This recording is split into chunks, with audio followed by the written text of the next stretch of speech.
रहमत, खुदा नहीं, अब और हिम्मत नहीं बची। लगता है मेरी सांसें अब रुक जाएंगी। जैनब की आवाज एक टूटी हुई खाट पर फूस की बनी उस अंधेरी झोपड़ी में मुश्किल से सुनाई दे रही थी। रहमत ने अपनी बीवी का सर्द पड़ चुका हाथ पकड़ा। उसकी अपनी आंखों में आंसू नहीं थे। आंसू भी शायद गरीबी की इस आग में कब के सूख चुके थे। पेट में भूख का अंधेरा था और दिल में बेबसी का एक ऐसा तूफान जो उसे अंदर ही अंदर तोड़े जा रहा था। वह यूं ही लाचार नहीं बैठा था। वह जानता था बाहर एक और मुसीबत दरवाजे पर खड़ी थी। ए रहमत, दरवाजा खोल, वरना आज मैं इसे आग लगा दूंगा। यह आवाज जालिम खान की थी। गांव का वह जमींदार जिसकी नजरों में इंसानियत नहीं, सिर्फ पैसे की हवस थी। आज शाम तक की मोहलत दी थी। अगर मेरा कर्ज नहीं चुकाया तो तेरी इस मरती हुई बीवी को इसी झोपड़ी समेत बाहर घसीट दूंगा। रहमत का दिल चाहा कि वह चीख पड़े, पर उसकी आवाज हलक में ही घुट गई। वह जानता था आज सब खत्म हो जाएगा। उसकी थोड़ी सी जमीन, ये टूटी झोपड़ी, और शायद जैनब भी। उसने दरवाजा नहीं खोला। वह झोपड़ी के पिछले हिस्से से भागा, पागलों की तरह भागा, जंगल की तरफ। कोई तो रास्ता होगा। वह दौड़ते हुए हाँफ रहा था। किस्मत, आज कोई एक रास्ता दिखा दे, कोई एक, बस एक चीज जिसे बेचकर मैं जैनब की दवा ला सकूं और उस जालिम का मुंह बंद कर सकूं। वह पागलों की तरह जंगल में कुछ ढूंढ रहा था। कोई कीमती जड़ी बूटी, कोई सूखी लकड़ी का गट्ठर, या शायद अपनी मौत। घंटों बीत गए। सूरज ढलने लगा था। उसे कुछ नहीं मिला। वह थक कर एक पेड़ के नीचे बैठ गया और उसकी आंखों से, जो अब तक सूखे थे, आंसू बह निकले। वह हार गया था। तभी उसे झाड़ियों से एक हल्की सी दर्द भरी आवाज सुनाई दी। उसकी नजर एक शाही बाज पर पड़ी जो जमीन पर गिरा था। एक ऐसा बाज जो सिर्फ बादशाहों और शहजादों के पास होता था। उसके पंख मखमल की तरह थे और उसकी आंखें किसी हीरे की तरह। पर इस वक्त उन आंखों में दर्द था। उसके एक पंख में एक काला तीर धंसा हुआ था और वह तड़प रहा था। रहमत की बुझी हुई आंखों में एक पल को चमक आई। किस्मत, क्या यह कोई इशारा है?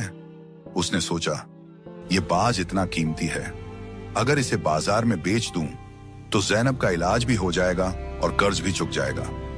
वह बाज को उठाने के लिए आगे बढ़ा ही था कि तभी उसे घोड़ों की टापें सुनाई दी। शिकारी! रहमत ने एक पल भी नहीं सोचा। उसने जख्मी बाज को उठाया और एक घनी चट्टान के पीछे छिप गया। दो शिकारी घोड़े पर आए। उनके कपड़े अजीब थे। वे इस मुल्क के नहीं लग रहे थे। कहां गया? यहीं कहीं गिरा था। एक शिकारी चिल्लाया। अरे, वह रहा। दूसरे की नजर चट्टान के पीछे छिपे रहमत के पैर पर पड़ गई। रहमत का दिल धड़कना बंद हो गया। ये बाज हमें दे दे, लकड़हारे, शिकारी ने अपना खंजर निकालते हुए कहा। नहीं, यह मुझे मिला है, रहमत कांपती आवाज में बोला। शिकारी जोर से हंसा। बेवकूफ, ये कोई आम बाज नहीं है।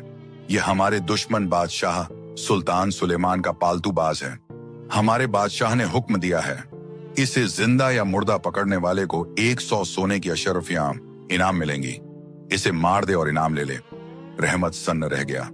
एक तरफ घर पर मौत से लड़ती उसकी बीवी और उस जालिम जमींदार की धमकी, दूसरी तरफ 100 अशरफियां, एक ऐसी दौलत जो उसकी 7 पुश्तों को बदल सकती थी, और तीसरी तरफ एक बेजुबान परिंदा जो उससे जान की भीख मांग रहा था। सोच क्या रहा है? शिकारी चीखा। दे, वरना तू भी इसके साथ मरेगा। रहमत ने एक पल उस बाज की बेबस आंखों में देखा और फिर उन जालिम शिकारियों को। उसके दिल में एक अजीब सी हिम्मत आई। नहीं, वह चीखा, मैं एक बेजुबान को इनाम के लिए मरने नहीं दूंगा। तो फिर तू भी मर। शिकारी ने अपनी तलवार निकाल ली। इससे पहले कि शिकारी हमला करता, रहमत ने अपनी पूरी ताकत से उस जख्मी बाज को आसमान की तरफ उछाल दिया। उड़ जा मेरे दोस्त, उड़ जा, अपनी जान बचा ले। बाज जख्मी होने के बावजूद फड़फड़ाया। शिकारी ने उस पर तीर चलाना चाहा कि अचानक जंगल से एक और विशाल बाज किसी तूफान की तरह आया और सीधा शिकारी के चेहरे पर हमला कर दिया। शिकारी घोड़े से गिर पड़ा। दूसरा शिकारी घबरा गया। अरे, यहां तो और भी हैं, ये जाल है, भागो। उन्हें लगा कि वे दुश्मन के इलाके में फंस गए हैं और वे अपनी जान बचाकर वहां से भाग निकले। रहमत ने उस दूसरे बाज को देखा जो पहले जख्मी बाज की हिफाजत कर रहा था। दोनों बाज आसमान में उड़ गए। रहमत खाली हाथ जमीन पर बैठ गया। वह इनाम खो चुका था। वह अपनी आखिरी उम्मीद खो चुका था। वह थका हुआ, हारा हुआ अपनी झोपड़ी की तरफ वापस चल पड़ा। शाम हो चुकी थी। वह जानता था जमींदार जालिम खान अब आता ही होगा। वह झोपड़ी के बाहर जमीन पर बैठ गया, यह सोचकर कि अब जैनब को बचाने का कोई रास्ता नहीं बचा। अंदर से जैनब की हल्की सी खांसी की आवाज आई। रहमत का दिल डूब गया। तभी उसे वही आवाज सुनाई दी, रहमत, वक्त पूरा हो गया, निकल बाहर। जालिम खान अपने 2 गुंडों के साथ आ गया था। पैसे लाया? रहमत चुपचाप सिर झुकाए बैठा रहा। हाँ हाँ हाँ, जालिम खान हंसा। मुझे पता था तेरी यही औकात है। चलो लड़कों, इसका सारा सामान और इस औरत को बाहर फेंको। आज से यह झोपड़ी हमारी है। 2 गुंडे झोपड़ी की तरफ बढ़े। रहमत ने अपनी आंखें बंद कर ली। वह अपनी किस्मत की हार मान चुका था। ठहरो! एक तेज चीख। यह आवाज किसी इंसान की नहीं थी। जालिम खान और उसके गुंडे घबराकर आसमान में देखने लगे। वही शाहीबाज किसी बिजली की रफ्तार से नीचे आ रहा था। या ये क्या बला है? जालिम खान घबरा गया। बाज सीधा आया और रहमत के कंधे पर बैठ गया। उसने अपनी चोंच से एक छोटी सी मखमली थैली, वेलवेट पाउच, रहमत की गोद में गिरा दी। रहमत ने कांपते हाथों से जब उस थैली को खोला तो उसकी आंखें खुली की खुली रह गईं। थैली सोने की अशरफियों से भरी हुई थी।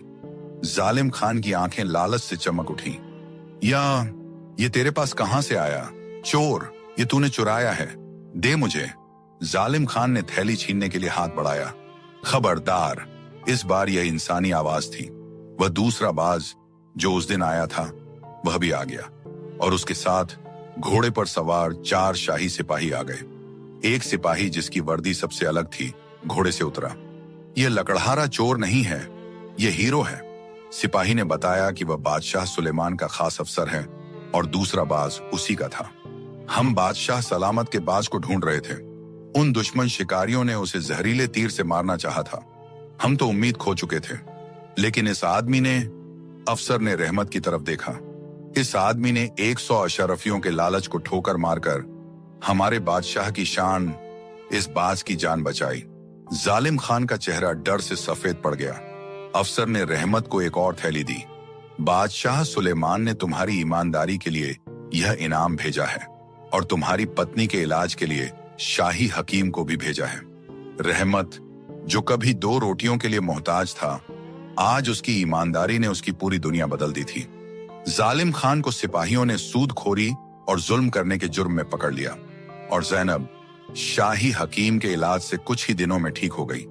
रहमत को बादशाह के दरबार में शाही बाज की देखभाल करने वाले का ओहदा, पद दिया गया।